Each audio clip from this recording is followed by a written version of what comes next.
तो देखो आव्यूह, क्लास 12th का टॉपिक है आपका आव्यूह मतलब मैट्रिक्स। ये हमारा लेक्चर फर्स्ट है, पूरा वीडियो डालेंगे। और आव्यूह जो आपके बोर्ड के एग्जाम में वो 5 मार्क्स का आता है। और इसकी परिभाषा क्या है, मतलब आव्यूह होता क्या है, किसे कहते हैं आव्यूह, उसकी डेफिनेशन क्या है, इसका संकेतन क्या है, मतलब इसको आव्यूह को हम कैसे व्यक्त कर सकते हैं, क्या कर सकते हैं, ये क्या होता है आपका आव्यूह। तो आव्यूह क्या होता है, समान राशियों, मतलब एक जैसी राशि ली जाए। जैसे आयु की बात कर रहे हैं तो आयु की बात हो, पैसे की बात कर रहे हैं तो पैसे की बात हो, कोई दूसरी नहीं हो। तथा संख्याओं के उस व्यवस्थित क्रम को, संख्याओं के उस व्यवस्थित क्रम को आव्यूह कहते हैं। क्या कहते हैं उसको, एक व्यवस्था के रूप में उसको लिख दिया जाए, उसे हम क्या कहते हैं, आव्यूह कहते हैं। आव्यूह का कोई मान नहीं होता। तो जिसमें इन्हें पंक्तियों एवं स्तंभों में आयताकार या वर्गाकार विन्यास के रूप में लिखा जाता है। अगर पंक्तियों और स्तंभों की संख्या अलग अलग है तो आयताकार रूप में होगा, अगर स्तंभों और पंक्तियों की संख्या समान है तो वर्गाकार रूप में होगा, के रूप में लिखा जाता है। और इसमें जो राशियां उपयुक्त होती हैं वो वास्तविक और सम्मिश्र हो सकती हैं। तो आप जानते हैं वास्तविक संख्या क्या होती है, परमेय तथा अपरमेय संख्याओं का जो संग्रह होता है वो वास्तविक संख्याएं होती हैं। और सम्मिश्र संख्या आपने 11th क्लास में कॉम्प्लेक्स नंबर चैप्टर नंबर 5 पढ़ा था। उसमें क्या था, सम्मिश्र संख्या a प्लस आयोटा b के रूप में व्यक्त करते, पूरी एक्सरसाइज आपने सॉल्व की थी आयोटा वगैरह वाली, वो सम्मिश्र संख्याएं होती है, जैसे 3 प्लस आयोटा 4, इस तरह से। तो इसका 3 क्या है, वास्तविक भाग है, और 4 क्या है, आपका काल्पनिक भाग है। तो इस तरह से व्यक्त किया जाता है। और संकेतन क्या है, तो इसको आप ब्रैकेट, छोटा स्मॉल ब्रैकेट दिखा सकते हैं, बड़े ब्रैकेट से दिखा सकते हैं, और 2 लाइन दिखा के इस तरह से बना सकते हैं। तो सारणी को इन मतलब मैट्रिक्स को इन तीनों रूपों में से किसी न किसी रूप से व्यक्त किया जा सकता है। तो ज्यादातर हम यूज करते हैं वो इस वाली फॉर्म में करते हैं। तो इसका मतलब क्या है, इसमें कितनी पंक्ति है, 2 पंक्ति है, और कितने स्तंभ में, 2 स्तंभ में। ये बहुत सारे आएंगे, सारी चीजें आपकी समझ में आ जाएंगी। अब बात आती है कि आव्यूह का क्रम क्या होता है, मतलब आव्यूह को कैसे लिखते हैं, मतलब पहले पंक्ति लिखी जाती है या स्तंभ। तो आव्यूह के क्रम में सबसे पहले पंक्तियां लिखी जाती हैं, और पंक्तियों के बाद बच्चों स्तंभ लिखे जाते हैं। क्या लिखे जाते हैं, स्तंभ। जैसे कोई मैट्रिक्स है, 2 गुणा 3 की मैट्रिक्स है, तो इसका मतलब उसमें 2 पंक्ति हैं और 3 स्तंभ हैं। और टोटल अवयव कितने होंगे, 2 तिया 6, टोटल अवयव कितने होंगे, उसमें 6 होंगे। उसके जो अंदर लिखे जाते हैं अवयव क्या होते हैं, जैसे 1 3 7 4, ये सब क्या है, अवयव है। अब ये कितने की मैट्रिक्स है, 2x2 की मैट्रिक्स है। कितने की मैट्रिक्स है ये, 2x2 की, 2 पंक्ति है, इसमें 2 कितने, 2 स्तंभ है। तो 2x2 की मैट्रिक्स है, तो अवयव कितने हो गए इसमें, 4। तो ये क्या है, क्या मैट्रिक्स है, 2x2 की मैट्रिक्स है, तो अवयव कितने हो गए, 4। ये इसमें पंक्ति कितनी है, 2, और स्तंभ कितने, 3। इसके अवयव कितने होंगे, 2 तिया 6 अवयव होंगे। तो ये आता समझ में आ गया। तो आव्यूह का क्रम, तो आव्यूह का क्रम मैंने आपको समझा दिया। यदि किसी आव्यूह में m पंक्तियां हो और एवं n स्तंभ हो, m से मतलब कोई भी संख्या हो सकती है, तो वो m गुणा n के क्रम का आव्यूह कहा जाता है। वो क्या कहा जाता है, m गुणा n के क्रम का आव्यूह कहा जाता है। और उसे संक्षिप्त में इस आव्यूह को aij, मतलब ऐसे हम i बराबर 1 लें और j बराबर 2 लें, तो क्या हो जाएगा, a1 2, मतलब पहली पंक्ति के दूसरे स्तंभ का अवयव है, ये चीज होती है। और इस तरह से आपकी समझ में आ गया। तो आव्यूह का क्रम, पहले पंक्ति लिखी जाती है, फिर उसके बाद क्या लिखे जाते हैं, स्तंभ। फिर उसके बाद हम आव्यूह के प्रकार पढ़ेंगे, टाइप ऑफ मैट्रिक्स। तो टाइप ऑफ मैट्रिक्स, आव्यूह के प्रकार, मतलब पंक्ति आव्यूह किसे कहते हैं। पंक्ति आव्यूह मतलब वह आव्यूह जिसमें केवल एक ही पंक्ति हो, जिसमें केवल एक ही पंक्ति हो, उसे हम क्या कहते हैं, पंक्ति आव्यूह कहते हैं। मतलब ऐसा मैट्रिक्स जिसमें केवल एक ही पंक्ति हो, उसको हम क्या कहते हैं, पंक्ति आव्यूह कहते हैं। और ये जो इसका जो क्रम होता है वो 1 गुणा n होता है। इसका मतलब इसमें केवल पंक्ति 1 होगी, और स्तंभ बहुत सारे स्तंभ हो सकते हैं, 2 हो सकते हैं, 4 हो सकते हैं, 6 हो सकते हैं, मतलब कितने भी स्तंभ हो सकते हैं। जितने सारे जो स्तंभ होंगे वो सभी क्या कैसे कहलाएगी, पंक्ति आव्यूह। केवल एक ही पंक्ति होनी चाहिए। जैसे मैंने कोई मैट्रिक्स लिख दिया 2 4 6, तो इसमें पंक्ति कितनी है, 1, तो ये मैट्रिक्स किसकी कहलाएगी, 1 गुणा 3 की, क्योंकि n की वैल्यू कितनी हो गई यहाँ पर 3, क्योंकि स्तंभ कितने यहाँ पर 3, ये स्तंभ है, ये क्या है, स्तंभ। और ये जो सीधी लाइन जा रही है क्या है, आपकी पंक्ति है। तो बच्चों ये समझ में बात आ गई होगी। तो ये पंक्ति आव्यूह हो गई। फिर उसके बाद होता है स्तंभ आव्यूह, मतलब वह आव्यूह जिसमें केवल एक ही स्तंभ हो, वह आव्यूह जिसमें केवल एक ही स्तंभ हो उसे स्तंभ आव्यूह कहा जाता है। और इसका जो क्रम होता है वो m गुणा 1 होता है। m गुणा मतलब कितनी भी इसमें पंक्ति हो सकती है, लेकिन स्तंभ क्या होगा इसमें एक। जैसे आपने दिखा दिया 5 7 4 3, तो पंक्ति कितनी है इसमें 4 और स्तंभ कितना है 1, तो ये क्या होगा आपका 4 गुणा 1 का होगा। तो हमने बताया पंक्ति आव्यूह से कहते हैं ऐसा आव्यूह जिसमें केवल एक ही पंक्ति हो, वो पंक्ति आव्यूह है, स्तंभ आव्यूह। ऐसा आव्यूह जिसमें केवल एक ही स्तंभ हो क्या होता है आपका स्तंभ आव्यूह कहलाता है।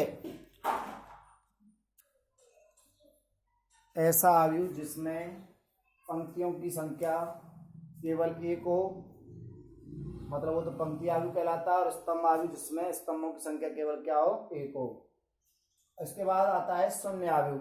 शून्य आव्यूह क्या होता है, मतलब वह आव्यूह जिसका प्रत्येक अवयव क्या हो शून्य हो, उसे शून्य आव्यूह कहलाती है।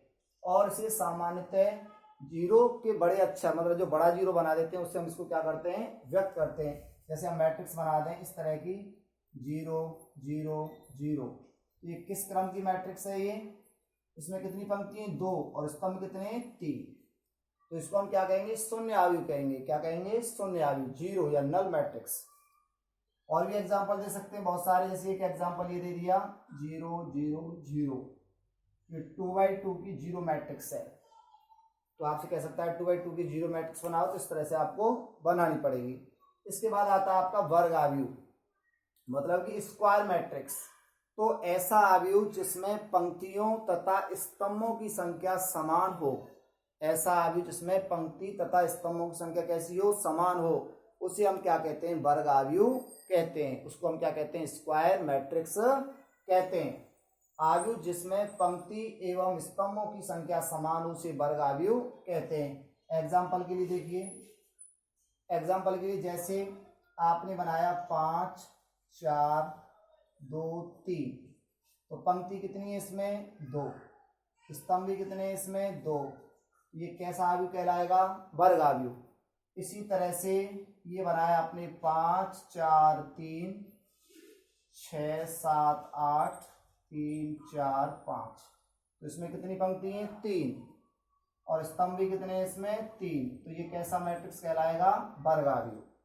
मतलब ऐसा आव्यूह जिसमें पंक्ति तथा स्तंभों की समान संख्या समान हो उसे हम क्या कहते हैं वर्ग आव्यूह कहते हैं। इसके बाद नेक्स्ट आता है नेक्स्ट टाइप आती है विकर्ण आव्यूह। विकर्ण आव्यूह को हम क्या कहते हैं डायगोनल मैट्रिक्स। विकर्ण आव्यूह को क्या कहते हैं हम डायगोनल मैट्रिक्स। तो डायगोनल मैट्रिक्स क्या होता है, मतलब वह वर्ग आव्यूह जिसमें मुख्य विकर्ण के अवयवों के अतिरिक्त शेष सभी अवयव क्या हो शून्य हो, उसे हम विकर्ण आव्यूह कहते हैं। मतलब विकर्ण आव्यूह किसे कहते हैं, मतलब मुख्य विकर्ण के सभी अवयवों को छोड़कर बाकी के जितने भी अवयव हैं वो अगर जीरो हैं तो उनको हम क्या कहेंगे विकर्ण आव्यूह कहेंगे। जैसे हमने बनाया एग्जाम्पल के लिए, और ये बनाया आपने, जैसे ये लिख दिया 5, जैसे 5 लिखा तो कैसी मैट्रिक्स है 1/1 की मैट्रिक्स है। मतलब A11 इक्वल कितना है यहाँ पर 5। अगर Aij इक्वल 0 कब होगा, इसका मतलब जब I is not equal to j, I जो है वो अगर j के इक्वल नहीं है तो वो हमेशा जो डिजिट आएगी विकर्ण आव्यूह वो क्या आएगी जीरो आएगी। क्या आएगी वो जीरो। जैसे एग्जांपल दिया हमने, एक एग्जांपल और दिया, जैसे 5 0 0 4। अब मुख्य विकर्ण क्या होता है, यहां से इसको लगा लो, ये जो है ये क्या है आपका मुख्य विकर्ण। क्या है आपका मुख्य विकर्ण है और ये 2/2 की मैट्रिक्स है। इसका मतलब क्या है यहाँ पर A11 इक्वल क्या है 5, A12 इक्वल कितना है 0, मतलब पहली पंक्ति का दूसरा अवयव क्या है वो 0। देख लो I इक्वल 0 तो नहीं है, जब I इक्वल और J इक्वल नहीं है तो उसकी वैल्यू हमेशा क्या होगी 0 होगी। कौन से मैट्रिक्स में विकर्ण आव्यूह में, कौन से मैट्रिक्स में होगी विकर्ण आव्यूह में। तो इसी तरह से जैसे आपका यहाँ पर है A21 इक्वल 0 और A22 इक्वल कितना है आपका यहाँ पर 4। तो इस तरह का जो आव्यूह होगा वो क्या होता है, आपका विकर्ण आव्यूह होता है।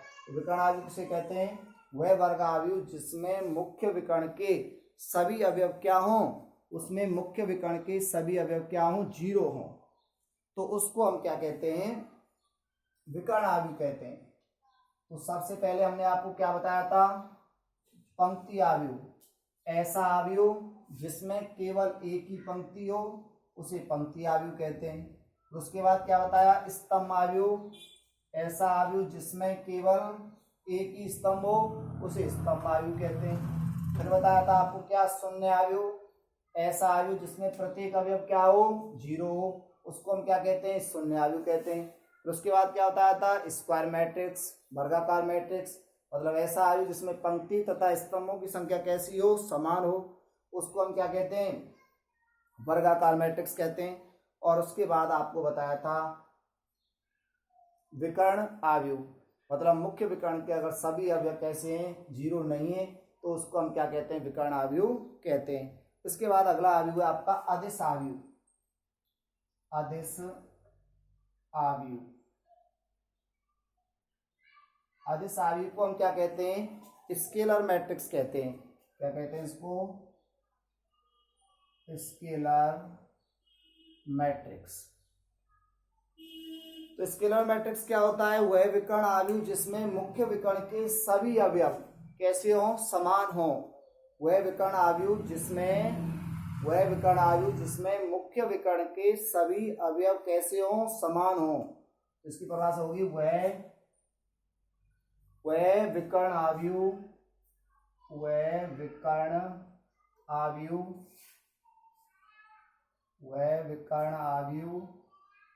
जिसमें मुख्य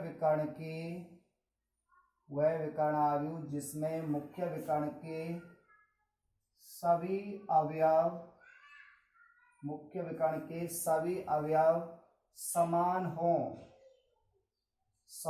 हों तो उसे अदिश आव्यूह कहते हैं।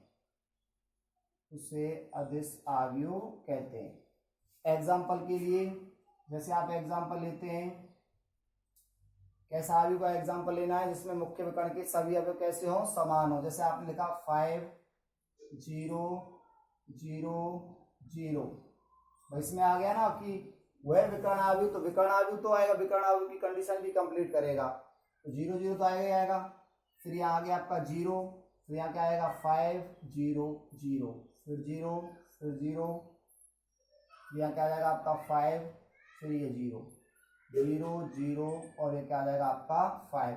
अब देख लो मुख्य विकर्ण के सभी अवयव कैसे बन गए, समान बन गए। तो अगर मुख्य विकर्ण के सभी अवयव अगर समान है तो ऐसे आव्यूह को हम कहते हैं अदिश आव्यूह।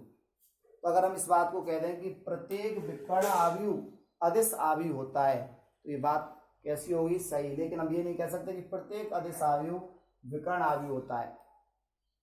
तो हम कह सकते हैं कि प्रत्येक विकर्ण आव्यूह क्या होता है, मतलब प्रत्येक अदिश आव्यूह विकर्ण आव्यूह होता है। प्रत्येक अदिश आव्यूह क्या होता है, विकर्ण आव्यूह होता है। तो इसके बाद है नेक्स्ट 7 में आएगा आपका इकाई मैट्रिक्स, मतलब इकाई आव्यूह। तो इकाई आव्यूह क्या होता है, इकाई आव्यूह को हम क्या कह सकते हैं, यूनिट मैट्रिक्स। इकाई आव्यूह को हम क्या कह सकते हैं, यूनिट मैट्रिक्स। तो यूनिट मैट्रिक्स क्या होता है, वही डेफिनेशन है, वह विकर्ण आव्यूह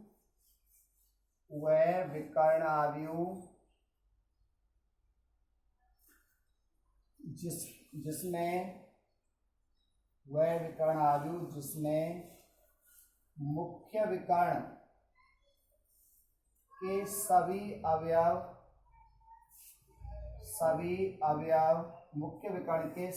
अवयव इकाई हों, मतलब एक हों। क्या हो, इकाई हो, मतलब केवल एक हो, तो उसको हम क्या कहते हैं, इकाई आव्यूह कहते हैं। एग्जाम्पल के लिए जैसे यहाँ क्या लिखा 1 0 0 0, फिर क्या लिखा आपने 0 1 0 0 0 0 1 0 0 0 0 1, तो मुख्य विकर्ण ये रहा। तो मुख्य विकर्ण का प्रत्येक अवयव क्या आ रहा है, एक आ रहा है, तो ऐसे आव्यूह को हम क्या कहते हैं, इकाई आव्यूह कहते हैं। तो इस तरह से हमने मैट्रिक्स के क्या पढ़े, और बाकी काम नेक्स्ट वीडियो में देखते हैं।